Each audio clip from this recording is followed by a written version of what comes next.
Hi guys, a Frugal Gal here with Frugal Tips Tuesdays. Sorry for the noise. We are in the laundry room where you're going to be doing Frugal Tips for doing your laundry.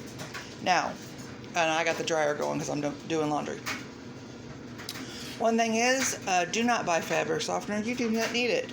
All you need is some white vinegar.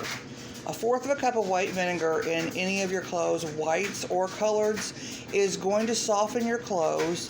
It's also going to brighten your coloreds and brighten your whites. So use that. In our washing machine, we have the center opening where I just pour it in there, okay? And vinegar is cheap. We don't buy it all the time, this little bottle. I transfer it over from a big gallon bottle into the little bottle so it's easier for us to lift. So, vinegar, no fabric softener. Also, laundry detergent. I'm not telling you what brand to buy. Whatever brand you have, fine. You do not have to listen to what they tell you on the back. You do not need that much soap with this whole cap. You need this much. You will save so much money. You don't have to listen to them. Your clothes are going to get clean. Okay? Also, you don't have to wash your clothes in hot water. That heats up your hot water heater, which wastes electricity.